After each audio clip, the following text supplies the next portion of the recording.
Le ciel malien utile, l'espace aérien du Mali, nous est interdit sur une très grande partie. Dernièrement en date, le Danemark, qui avait manifesté sa volonté de contribuer à l'effort que nous portons à Takuba, a été éconduit et a dû rentrer chez lui.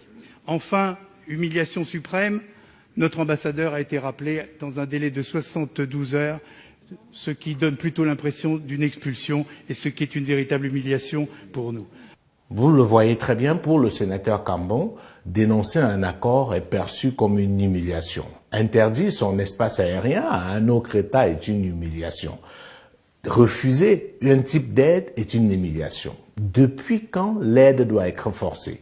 Je pense que si vous voulez vraiment aider quelqu'un, vous l'aidez en fonction de ses besoins, en fonction de sa demande, pas en fonction de ce qui vous arrange. Les autorités maliennes ont estimé que dans leur coopération avec la France, il y a un type d'aide dont ils n'ont plus besoin. C'était totalement de leur droit de demander de faire autrement. Mais pour le sénateur Cambon, c'est pas possible, c'est considéré comme une humiliation.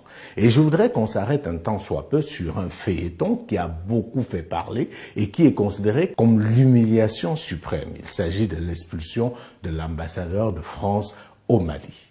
Il faut noter ici que le sénateur Cambon fait preuve d'une mauvaise foi manifeste. Il oublie volontairement de vous dire ce qui s'est réellement passé. Pour vous en convaincre, je vous propose d'écouter ceci. Est-ce que vous savez que depuis 2 ans, il n'y a pas d'ambassadeur du Mali en France? Vous savez pourquoi? Non. Parce qu'un jour, le Sénat, dans sa grande magnanimité, le Sénat français a décidé d'écouter les ambassadeurs des pays du G5 Sahel. Qu'est-ce qu'ils pensent de Barkhane, de ce qui se passe? Et l'ambassadeur du Mali a commis le crime, entre guillemets, après avoir dit tout le bien qu'il pense de l'armée française, de dire, mais attention, vous avez des éléments de la Légion étrangère qui ont des comportements un peu orthodoxes, qui ne sont pas bien pour l'image de l'armée française. Il a donné quelques détails. Dans ces forces, il y a les officiers, il y a l'armée normale, mais il y a aussi les légions étrangères. Et c'est là le problème. Je vous dis, en vous regardant droit dans les yeux, que par moments, dans les pigalle des villes de Bamako, vous les y retrouvez, tatoués sur tout le corps, en train de rendre une image qui n'est pas celle que nous connaissons de l'armée nationale du Mali. Alors ça fait peur, ça intrigue et ça pose des questionnements. Le président Macron avait promis 200 militaires français de plus à Pau.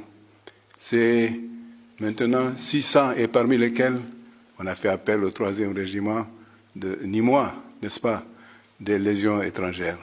Alors, c'est bien parce que c'est connu qu'ils sont âpres à la bataille, ils sont âpres au combat, mais aussi, ils sont aussi âpres au gain. Ce n'est pas le type de soldats, le type de militaires qui, si on ne les encadre pas, donnerait une belle image de l'armée. Ce que la Légion étrangère, qui a fait la bataille avec des résultats clairs, de bons résultats, mais parallèlement, il y a des débordements qui, lorsque la population les réalise, ça pose problème. Je me dois d'avoir l'honnêteté de vous le dire.